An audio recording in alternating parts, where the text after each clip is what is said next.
This is the Can Crushers Wrestling Podcast. The following contest is scheduled for one fall. Let's go nuts! It's Jimmy Nuts! Drive out with a car! With your hosts, Mark Martinez. Remember, just because you're trash doesn't mean you can't do great things. And the English Professor. It's called a garbage can, not a garbage cannot.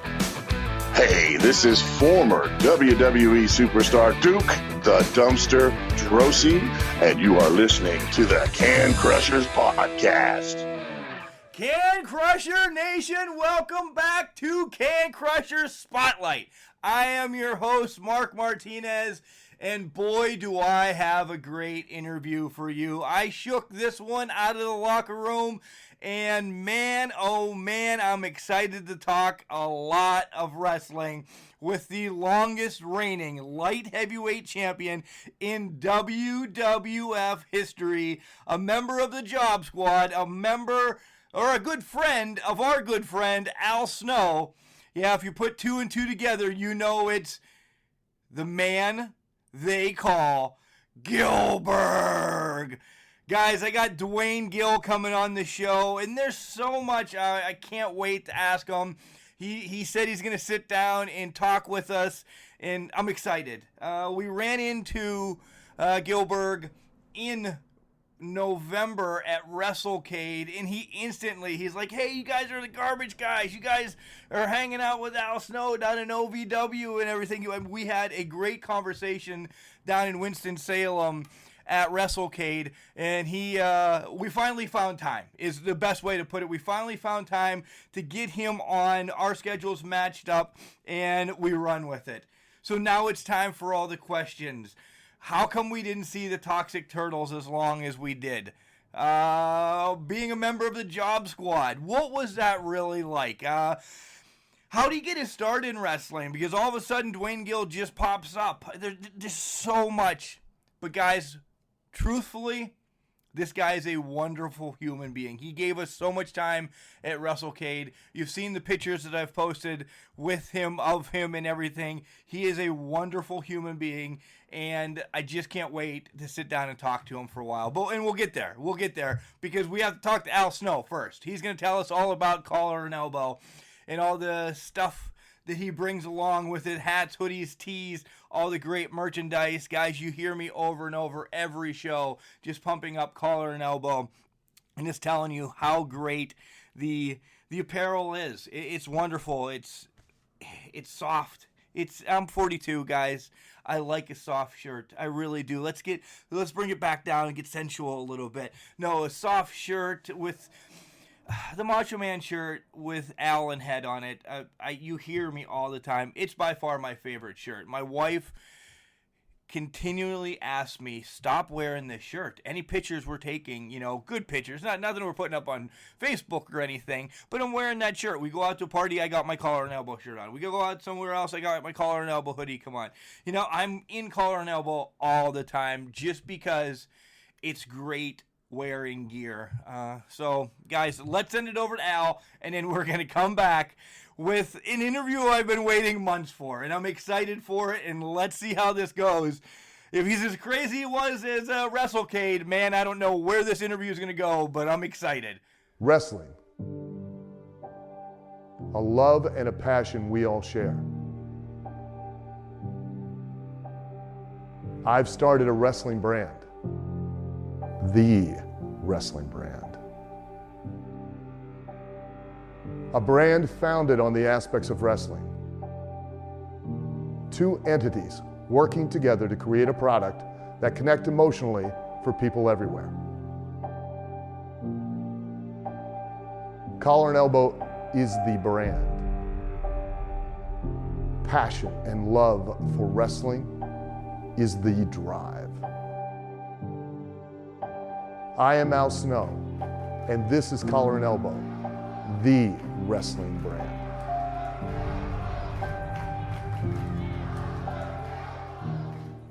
And welcome back, guys. Don't forget to sign up for Collar and Elbow, all the hats, hoodies, and everything, and use the promo code CANCRUSHERS. But it's time to get to our main reason why we're here for the spotlight this week. We're here with the longest reigning light heavyweight champion in WWE history, WWF history, actually, and a member of the Job Squad, Mr. Duane Gill, Gillberg. How are you doing? Good. How you doing tonight, man? Amazing. It was something special meeting you at WrestleCade. The picture that you posed for me is classic. I thank you for that great experience at WrestleCade, first off. Oh, that was my pleasure, man. You know how I am, man. I love my fans. I love it. Yeah, you really do. You've gone above and beyond. I kind of was like just lingering and seeing everything you were doing because we talked about Al, and each person that you met at WrestleCade, you did something different and you made it, that 5-10 minutes having them with you, you poured your heart out to each person, and I respect that wholeheartedly, as well as the Can Crusher Nation does. Thank you for taking every moment with us. Oh, it's my pleasure, man. Like I say, my reason is without fans, there is no us. You know what I mean? We are, we're there because of the fans. You know what I mean? Yeah, I completely agree. And you were a fan at one point, so let's do the whole. I was the biggest fan at one point, buddy. Let me tell you, wrestling was 100% like UFC. Until I stepped in the ring to learn how to wrestle. So who was I a fan? You, for sure. Who introduced you to the sport of wrestling that we all love right now? Was it, Grandpa, Dad? Who was it? It was my father. Me and my father. See, back when I was young, wrestling only came on one time a week, and it was at 4:00 in the afternoon on Saturday, and it was on WBFF channel 45. And it was right. It was WWF. It was right at the turn of WWF when Vince took it over from his dad and turned it into WWF. Well, right about then is when I started watching it. My father. And I mean to tell you, I was such a fan. If I was up at the baseball field playing baseball, and somebody said, "Hey, it's 3:50," and I was batting, I would drop the bat and run home. Seriously? For real? My father would be sitting there with a bowl of popcorn, and we'd sit down for that hour. I could see you doing it, too. No idea. Yep. And then we moved to Florida, and we had standing reservations at the Eddie Graham Sports Arena every month. Man, we were right there where they came out and everything. So who are some of the people that you inspired to be then as a young Gillberg? Oh man! Now, who inspired me was Road Warriors. Dusty Rhodes. Bruno Sammartino, Larry Zbyszko, Tony Gurria. You know what I mean? Yeah. Those are the guys. I mean, I'm talking Ivan Putski. You know what I'm saying? Those are the guys that I watched.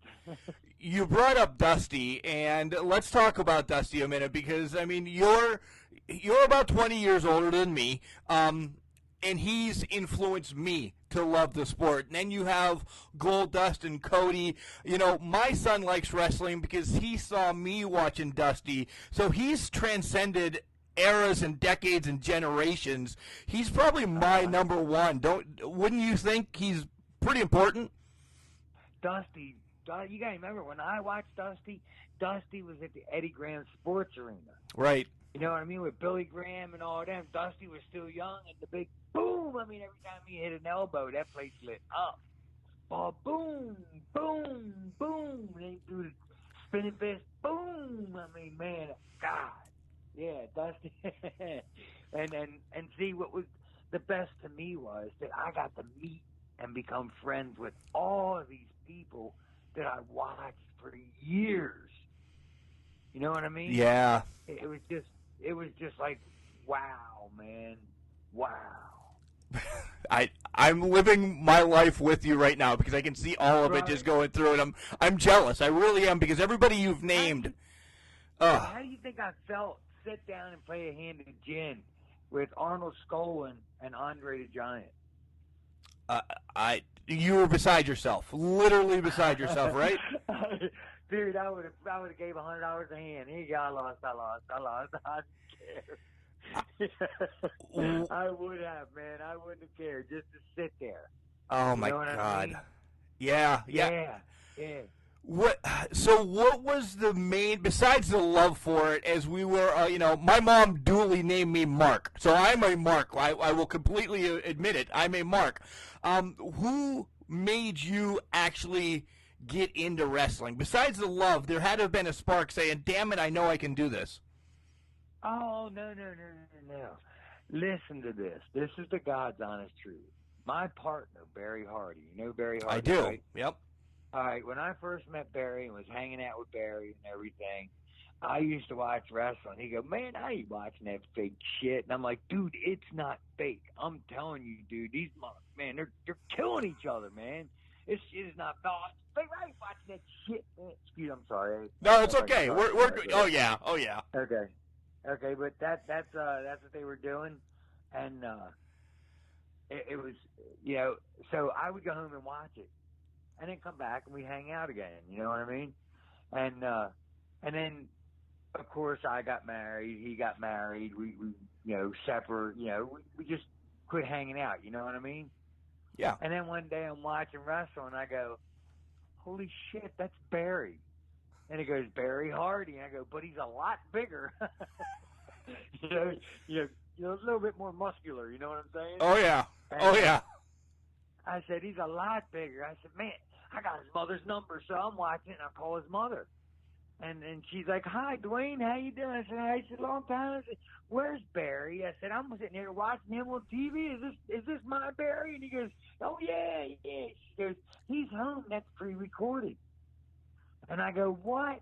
So I go, can I have his number? She said, yes. So I called Barry. And Barry goes, dude, I have been looking everywhere for you. Where do you live? And I told him where I lived. And he goes, you live like 6 blocks from me. Are you shitting me? I went over his house that night, and we laid a piece of half-inch foam padding and a piece of carpet down on the concrete. I started learning the hip tosses and arm drags.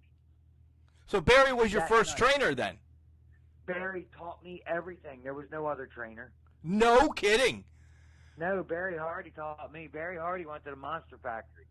And then Barry took me up to meet Larry Sharp to see if I could go to WWF to do jobs. So Barry, I could do one thing that nobody else could do. On a 16, 18, almost on a 20-foot ring, if you bring me in the hard way, slingshot me in, I can go all the way across the ring, bump, and go out the other side.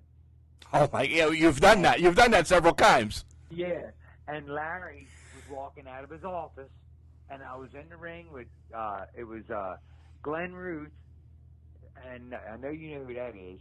Yeah. Thrasher. It was Thrasher and Barry were against me and Ray Odyssey. And we were going at it. Me and Barry, and Barry's in me. He goes, all right, here comes Larry. Let's do it. And he throws me out of the ring, and I get up on the apron. He punches me and goes, bing, and I go all the way across the ring, go out the other side, right? Hit, and go right through the ropes. He goes, and then Larry goes, whoa, stop. And we're all like, what? And he goes, I don't believe I saw what I think I just saw. Can you do that again? And we go, what? And he goes, the coming in the hard way. I go, sure. So we get there, and he starts fighting. Stop. I don't punch. Come in the hard way. So Barry goes, you ready? I said, yep. And he goes, bang. I went, bang, out the other side and stood up and said, there, how's that, Larry? And he goes, yeah, you can go. Oh, my God. Just like that. Yeah, you can go. And that was the start of, WWF for me. That weekend, I was on my way up.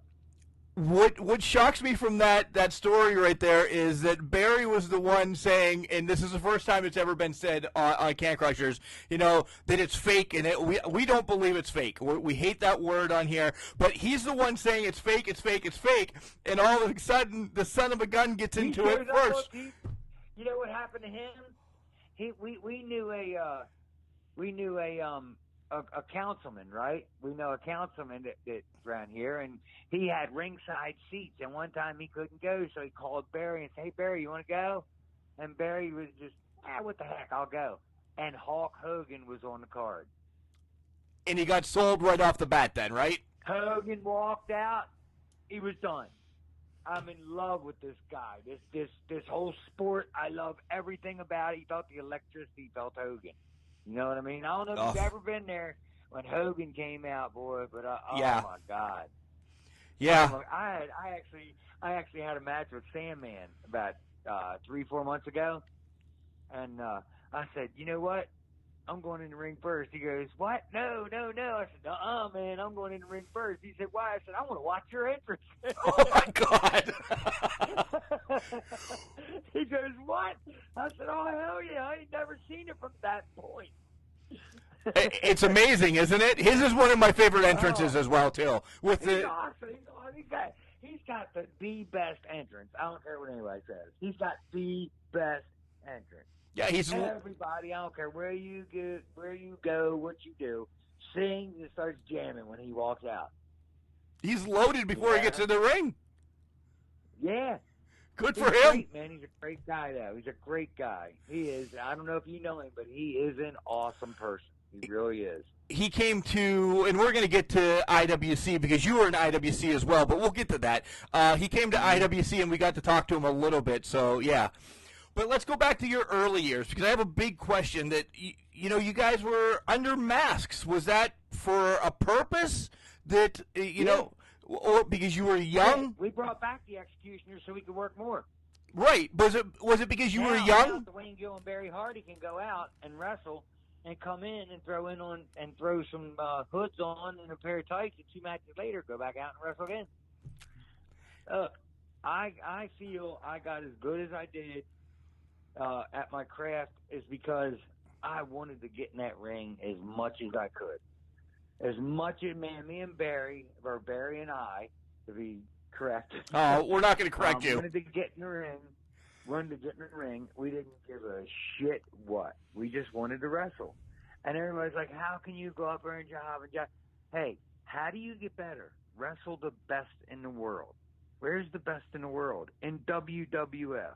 Where do you make the most money doing that? In WWF.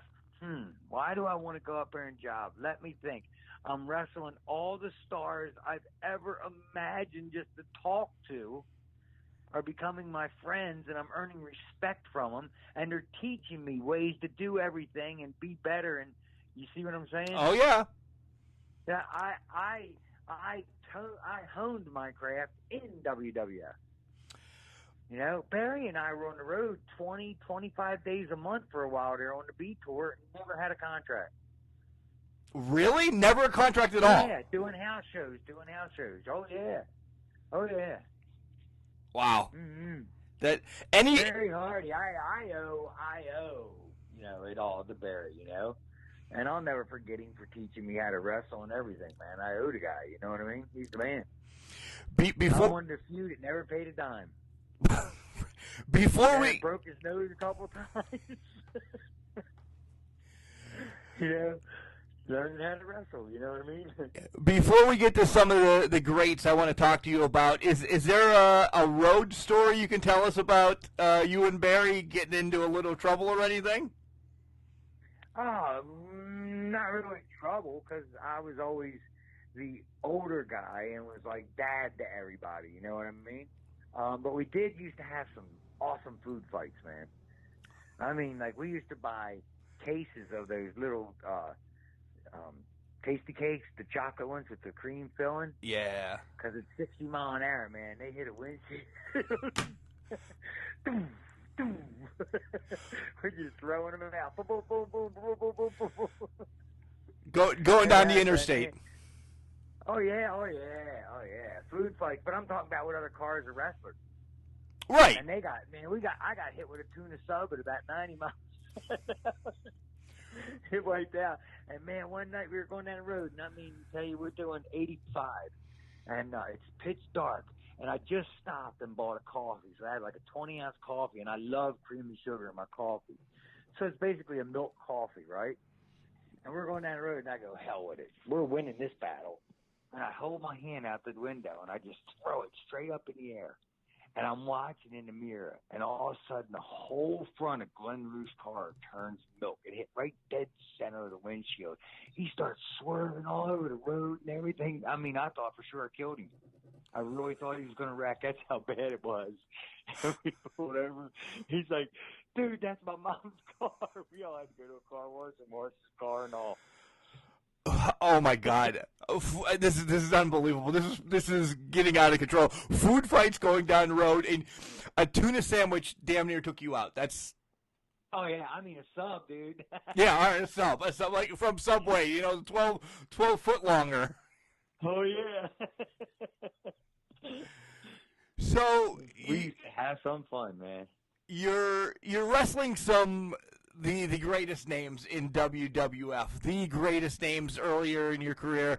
Can we touch on 4 or 5? And I would really like to start with Owen Hart because he's one of the greats all the time. Yeah, I love him.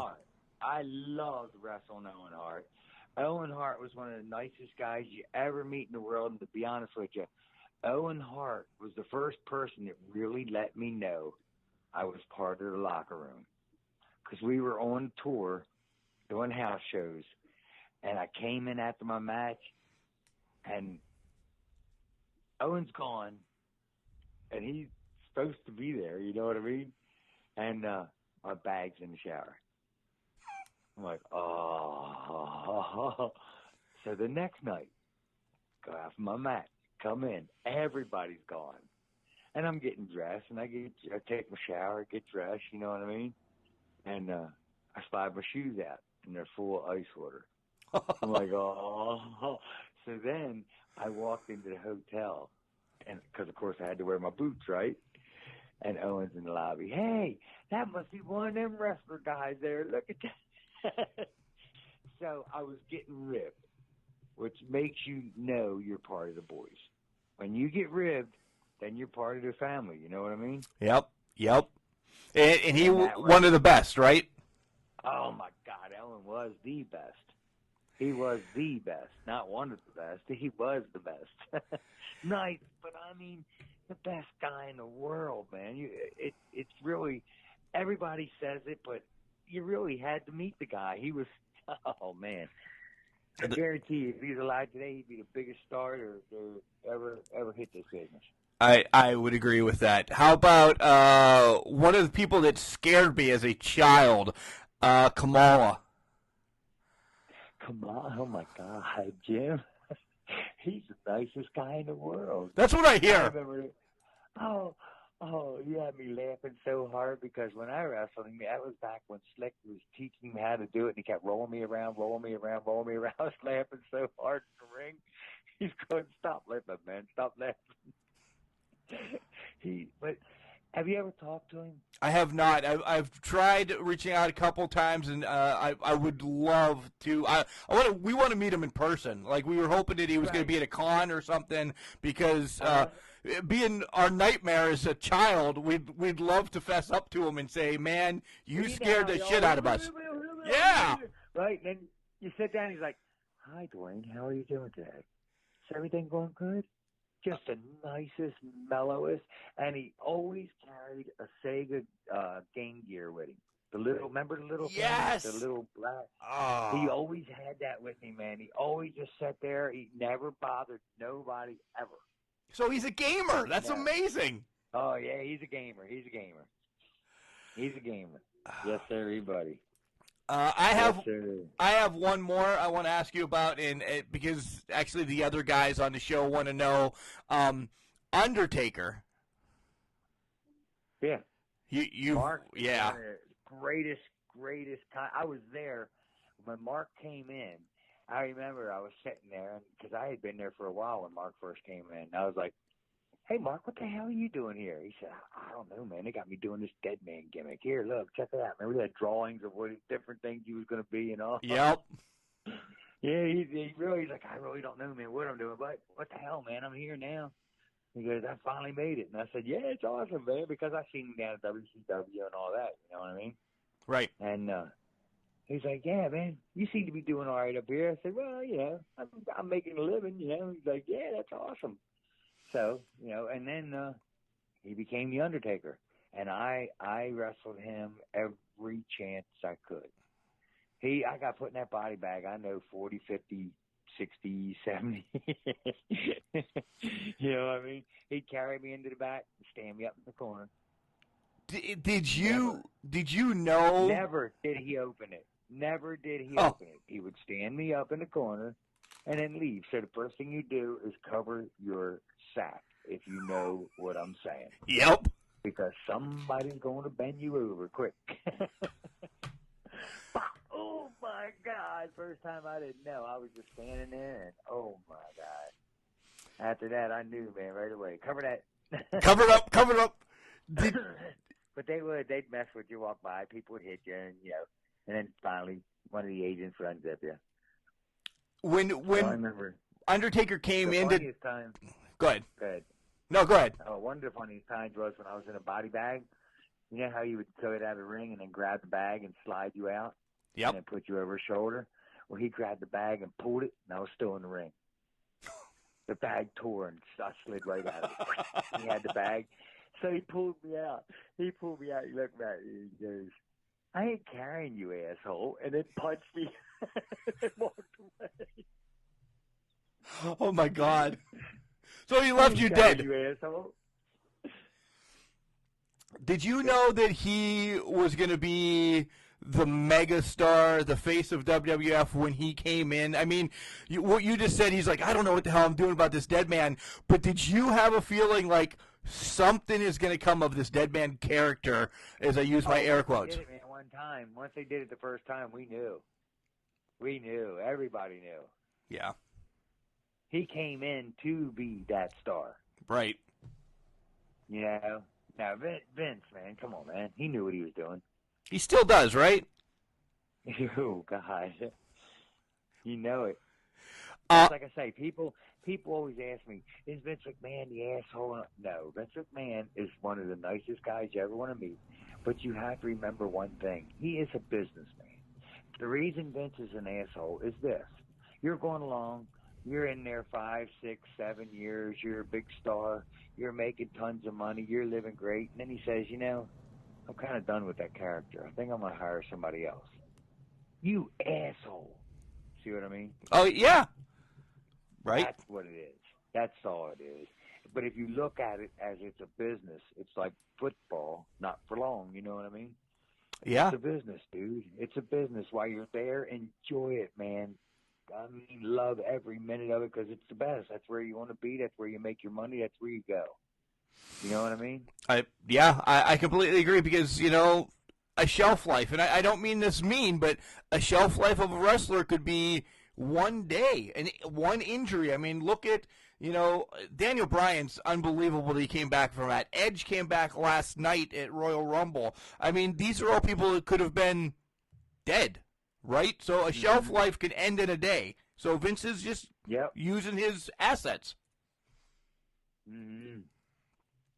That's right, man. And Edge is going to blow the roof off the place if he can stay healthy. I agree. He did last night. But let's talk about one of your shticks that didn't last long, but it could have been something unbelievable, I think, when you were a toxic turtle. Why didn't that, I mean, it was the prime time to capitalize on the Teenage Mutant Ninja Turtles. Why? Well, what happened was, I had those outfits made, right? And we were built like two Davy Boy Smiths. Yeah, you were. Big it made us, you know what I mean?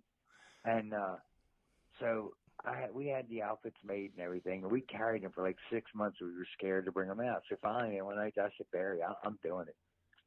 He said, really? I said, yep, I'm going to put it on, go out in the locker room and start dancing around. So I put it on, and Barry had to go out for a match. I put it on and went dancing out in the locker room, then was spinning around on the floor like I was, doing a break dance. And then I stopped and laid there and put my elbow down, you watch TV or whatever, And there's a pair of shoes right there, and I go, uh-oh, because I could tell. And I stood right up. And he's laughing his ass off, and it's Vince. And he goes, who's under there? And I took the mask off. And he goes, Christ, I should have known. He said, what the hell? He said, you got another one? I said, yes, sir, I do. He said, okay, he turned around like, you're wrestling the Turtles next match. And I said, Mr. McMahon, I can't do next match. He said, why? I said, Barry's in the ring. He said, tell him to dress quick. So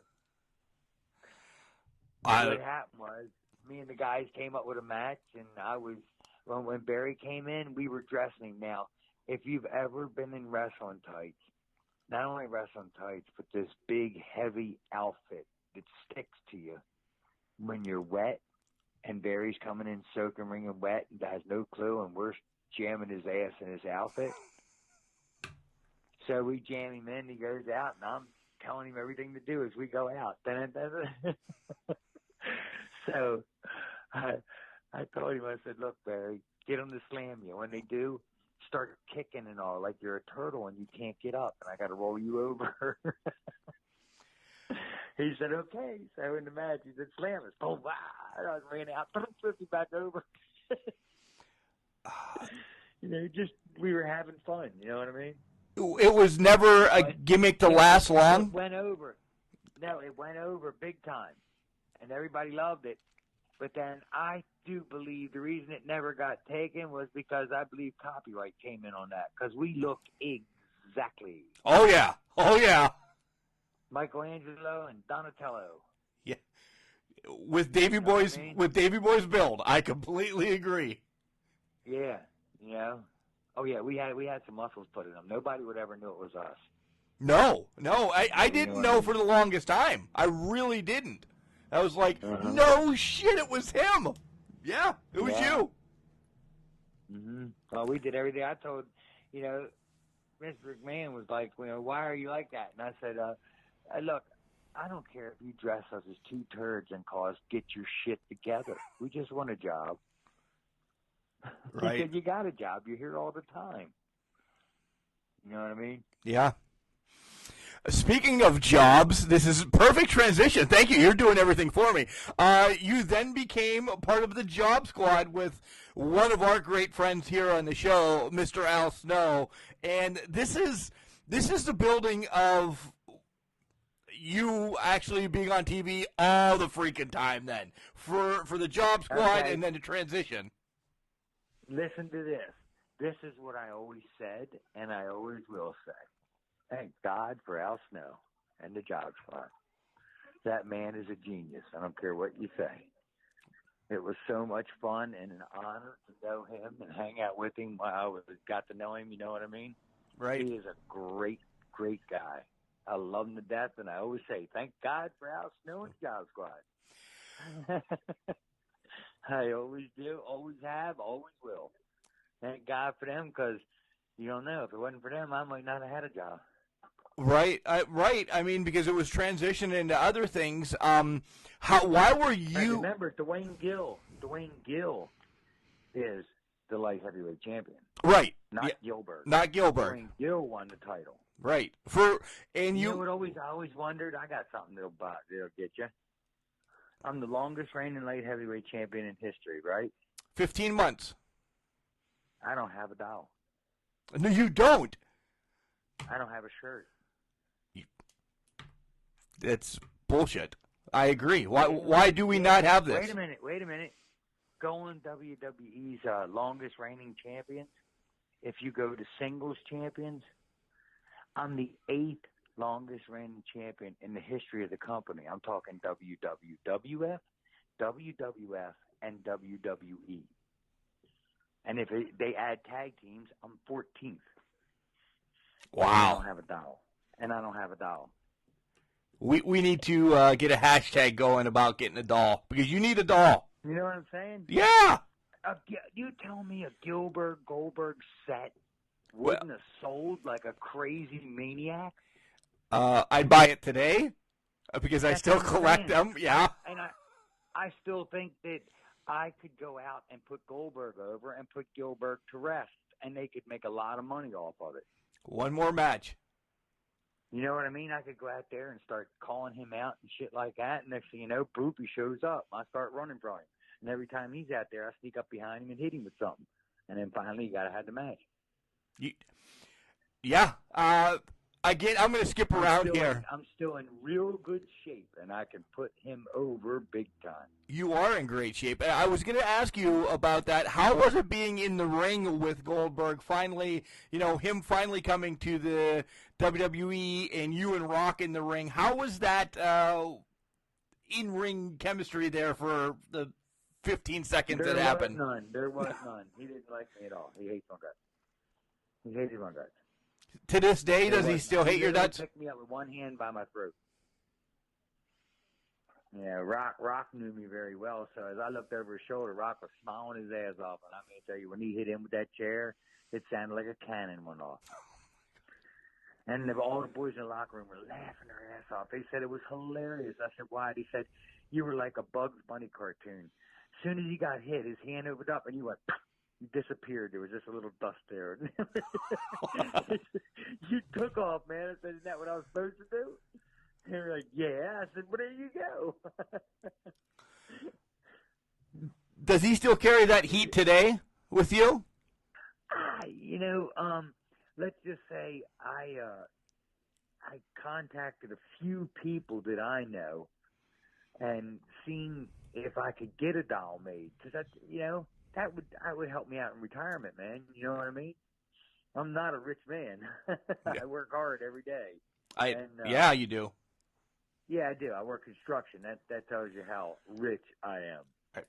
But I tried to get a doll, and they, they're not highly influenced, but they know a few people that know a few people that know. You know what I mean? Right. And they say somebody has a thumb on me. Really? Which means somebody has, I don't want him to have anything. So who's that? Yeah, who is that? I don't have an enemy. As far as I know, I don't have an enemy. I've never done anything bad to anybody. Never said nothing bad about nobody. The only thing I've ever did was make fun of Goldberg. And I don't really get it. I'll jump back to the one question I have from Al Snow. But since we're on Goldberg, we know how this came about? We really do. But whose idea? Like, who was it? Vince himself that said, "Damn it, Duane Gill, you are a spitting image, just a little bit smaller of Goldberg," or was it one of the other guys in the back? Like, how did this get presented to you? Okay, this is what happened. It was a nighttime. We were doing a house show. And I was talking to Kane and Paul Bear about what I did on the Indies. And they were, what did you do? I said, I made fun of all the boys on the Indies. They're like, what? And I said, yeah, I did Stone Cold. I said, I come walking out with a creeper and everything because I look just like Stone Cold. And I said, and I did the Underfaker, over a long wig and everything, come out, messed up. I said, and I did Gillberg. And Paul Bear goes, huh? Oh, Duane Gill, you may have something there, boy. So we just laughed it off, and the rest of the night, every time I walk by him, they go, Gillberg, Gillberg, Gillberg. Because I told them about doing it, how it came out and everything, and they were laughing their ass off. So I guess Percy took it to Vince. Okay. And said, Vince, Gill does this thing, man, and he's exactly like Goldberg, but he laughs his ass, does the funny shit. And Vince is like, what? So they called me 2 days later at home, and they were like, yeah, get all your Gillberg shit, because you are now Gillberg. And they sent me a tape of about 10 of his statues. I was like, why did they even do that? You know what I mean? I knew everything about it. Right. So we did it, And that's what was funny was the day of it, that afternoon, Vince walks up to me, and he puts his hand on my shoulder. And he goes, you ready for tonight, Duane? And I go, yes, sir, I'm ready. And he goes, good, because I'm really counting on you. Everybody will be watching. And turned around and walked away. And I went, oh, no.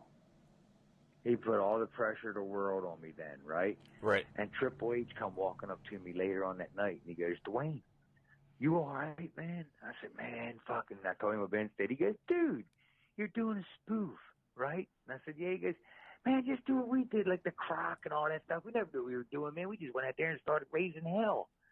I said, really? He said, yeah. He said, if you walk out and trip and fall, just jump up like you're supposed to and go, ah. And I was like, oh, yeah. Yeah. And I was like, the weight of the world was off me. He's like, relax, dude. Go have fun. I was like, yeah, you got it, brother. You know, so he saved my ass is what he did. And then when I came out, and, you know, they actually wanted me to wrestle Edge. And I said, give me Luna. You want to make fun of the guy? Give me Luna. And Luna's going, no, Duane, this is Raw. This is Raw. I said, Luna, you can probably beat my ass for real. You know? Yeah, she's a badass. You're right, yeah. I said, you probably beat my ass for real, girl. Let's be for real. She's like, it's on Raw. So what? Come on, Luna. She goes, okay. So then I wrestled Luna, you know, the first time when I came out.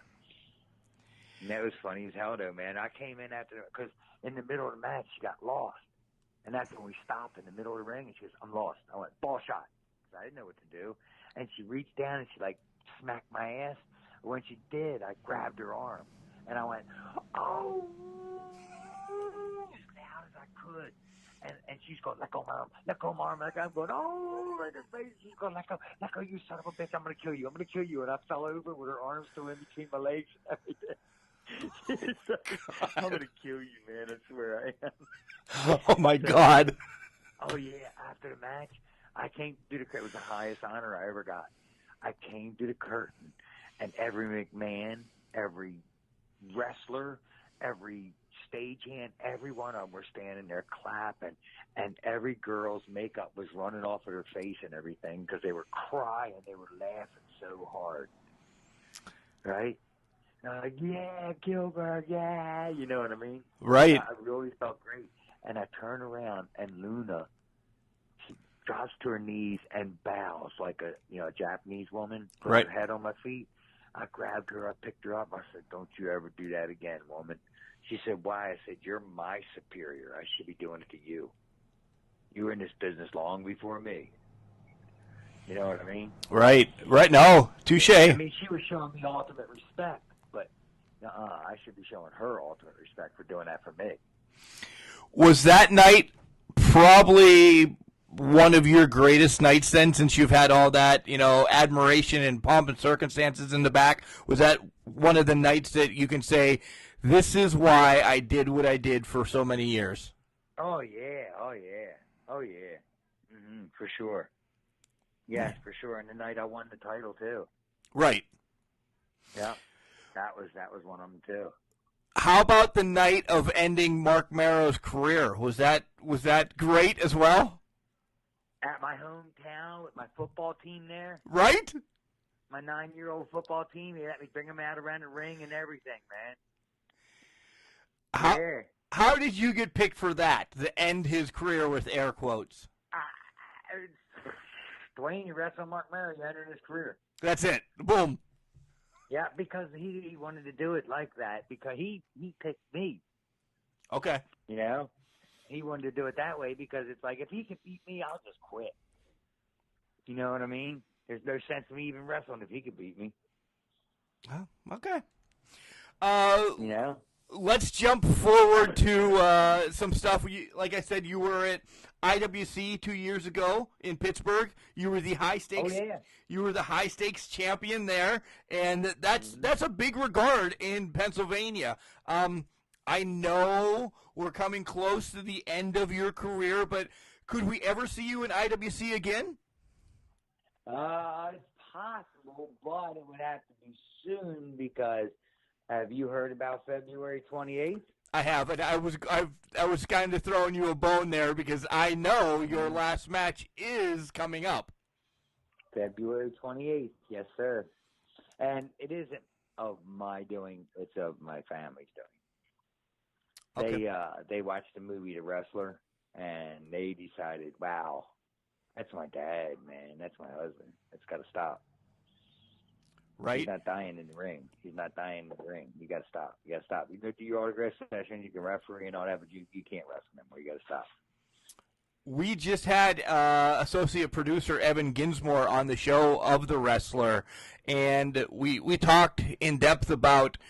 And don't say I'm not calling you old, but old. I'm 61. I'm old. I know, but you know what I mean. That Gotcha. people hanging But I'm on in and stuff. very good health. You're in better health than me. God, I'm not broke up, man, like all the other wrestlers. You know what I mean? And I'm still in good shape. And I respect your family for that.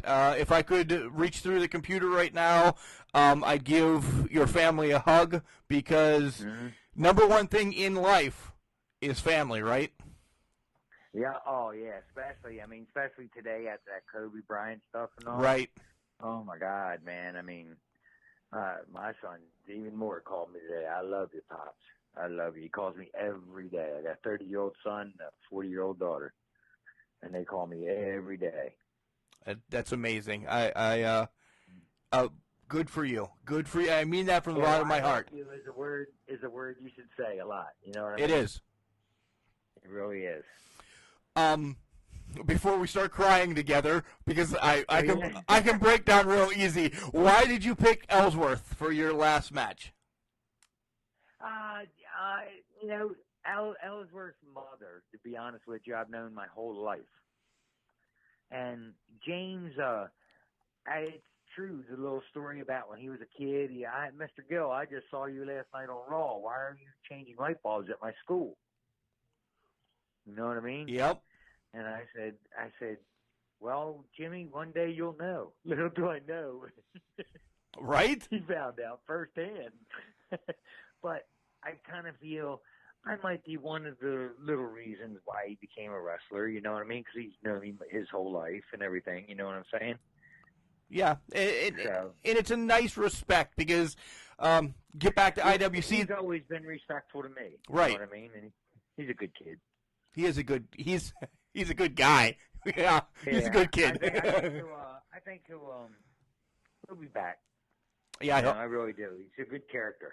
He's a great character, and you know the thing is, him and Carmella were unbelievable together. I loved every second of it. Yes, they were. It was awesome. Every second. Let's talk about a couple other things before I let you go. How much wrestling do you watch today? I know you're working, and I mean, do you keep up with it as much? I do as much as I can. I would say if I catch maybe about an hour of it a week, I'm doing good. But I work so much, you know what I mean? Yes, I do. Trust me. He keeps saying he works so much, and this is no slam on you. We've had this scheduled a couple times, and then, oh, shit, I'm still at work. You want to do it on my lunch break. I'm not bothering you on your lunch break because you work so hard. That's why I said, do you want to do it at night? And you're like, well, maybe. I actually left early tonight, 2 hours early, so I could. So now I cut. I start at 6 a.m. Hey, I hear you about starting early. I'm a legit garbage man. I start at 5 o'clock every morning. So as soon as we get done recording this, I'm going to bed. I hear you. Yeah, when I say start at 6, I'm on the job. Right. You know, and that's what people don't realize. Oh, you wake up at 6? No, I woke up at 4. Right. You know? Yep. That's for sure, man. You had your own wrestling academy. You still have it? You still doing a little bit here and there? No. I don't have it anymore. It closed. Okay. Would you? These are all just random questions now. Would you be interested? Not that I'm pointing them out, but stopping by and helping OVW or stopping by and helping IWC's, Iron City. That would be no problem. That would be my pleasure. You know what I mean? I know. That would be my pleasure. MCW's down by you as well, so you have places. Well, see, I started MCW. I did not Barry know. Hardy and I started MCW. What? I did not know that. Yes, Barry Hardy and I started MCW, and what happened was Barry gave MCW to me, and we everything working great, and then we started going so much on the road. Danny McDivitt is actually one of my students at the Baltimore Monster Factory. Oh my God! And yeah, no, you don't understand. Axel Rotten used to teach for me when I was out of town and everything. Yeah, and what happened was it got so much that Danny, I basically was more or less going to close the school because I'm on the road so much. I can't open the school. I can't, you know what I mean? And Danny's like, well, I want to run a couple shows. Can I use MCW? Sure, Dan, go ahead. I'm not using it. You know what I mean? Yeah. And I'm not the kind of guy to go, well, I own the name MCW. That's bullshit. That's why I do believe that's why they changed MCW Pro now. Okay. You know what I mean? Yep. But I would never, ever, ever, ever do anything against Dan McDevitt. He's a great guy. He never did nothing wrong to me. Been super nice his entire career that I've known him. You know, he started at my school. That's no lie. Wow. He was the Golden Phoenix. That's a piece of information I did not know. You got me on that one. No, I'm sorry, not the Golden Phoenix. I'm lying. He used to dress like the Golden Phoenix. I forget what they called him, the Phoenix or something. I don't know. Now, the Golden Phoenix, that was Mark Freer. Yeah. All right, so one final question, and then I want you to talk about your final match one more time.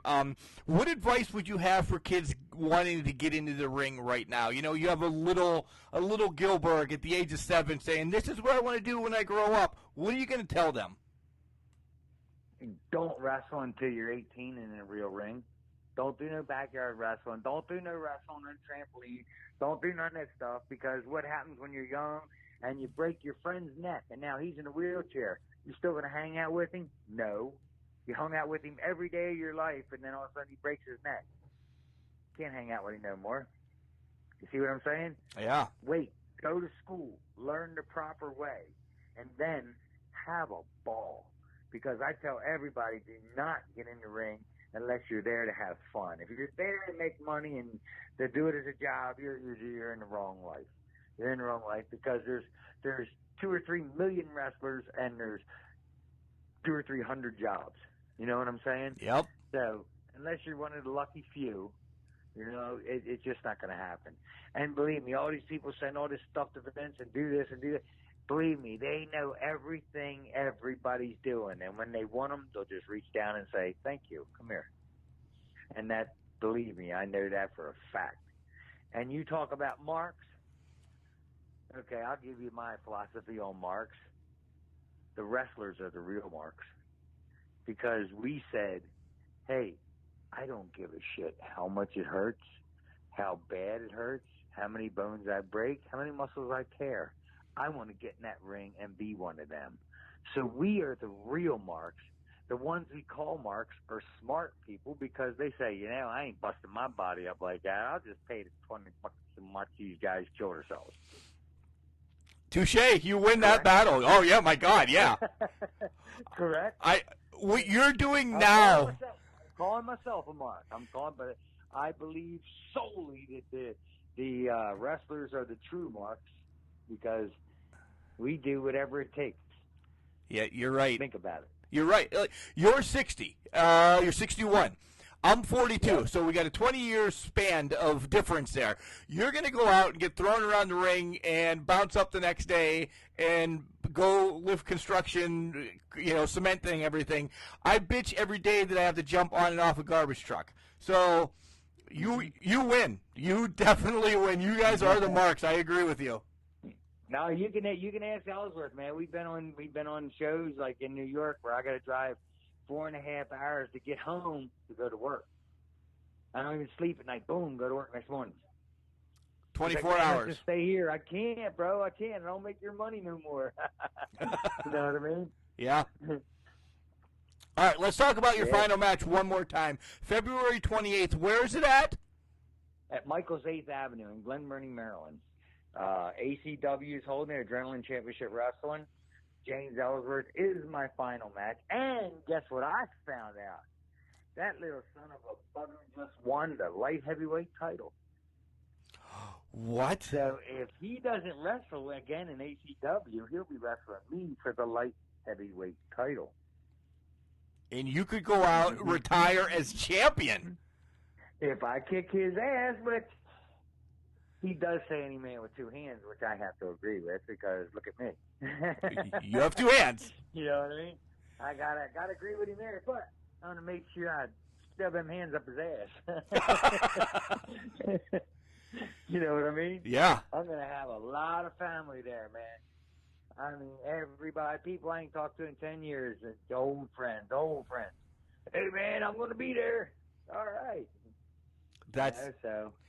That's that awesome. makes me feel good because that means these people have been following me. Yeah, we have been. You've busted your ass for us. You continue to entertain us. Like I said at the beginning of this, it was a pleasure meeting you at WrestleCade, and I couldn't wait to talk to you. I'm so glad You gotta check out one of my cameos, brother. They're hilarious. Well, you got to go to my cameos and look at them. You'll laugh. You'll die. Where can we find those? Right on Cameo. You know Cameo? Just Yeah. go right to Duane Gill. Okay. Go right on Gillberg. Look for Gillberg or Duane Gill in the cameos. And they show a list of them. Just pop them up. You'll laugh your ass off. Nice. The guys go there too to find that. Duane, again, thank you for spending some time with us tonight, and I wish you the best for your final match, and hopefully we can touch base again real soon. And you have a championship the rest of your life, right? You got it, brother. Yes, sir. You know it. Thank you so much for having me, and it's a pleasure talking to you. Anytime, you just call, man. Didn't I tell you that he is a wonderful human being? After I stopped the recording, we talked about another 5, 10, 15 minutes. We hung up, and then I forgot to ask him something, so I sent him a text, and boom, he sends a text right back. He loves his fans. When he said that earlier, he loves his fans, and he wouldn't be where he is, without Al Snow, without Barry Hardy. Yeah, without a doubt, but he knows without us fans, he wouldn't be where he is, and he will take every minute that he can to sit down, hang out, and you know what? Talk to us. Again, in time, have him on again. There's matches that we can actually sit down and talk to him, say, hey, let's talk about the whole Mark Marrow match. It's just amazing, and I loved it. He's a kind-hearted human being that just loves everyone. And guys, if you can get out and support him in his last match, please do. The link's posted on our Facebook account as well. Get out there, support him, give him all the praise and glory as he rides on into the sunset. And wow, again, thank you, Duane. Thank you, Gillberg, for coming on the show. It was an honor to have you on here. And I hope we can connect real soon and have some burgers and fries or a couple beers or whatever we were talking about. Guys, if there's anybody else you'd like to hear from on Can Crushers, shoot us over a message at cancrusher69@gmail.com. Get us on Facebook, Instagram, Twitter, wherever you can find us. You'll be able to link up with us, and we'll reach out to them. Gillberg, if you want us to talk to any of your old school friends, let us know. We'll bring them on too. We have a blast doing this. This show is more for us. It really is, because we love sitting down. We're marks, as you said, but you're the true mark. So, again, thank you once again. Guys, I hope you liked everything. And if you want to hear more, shoot us a message. But, as we always say, remember, just because you're trash doesn't mean you can't do great things. It's called a garbage can, not a garbage cannot.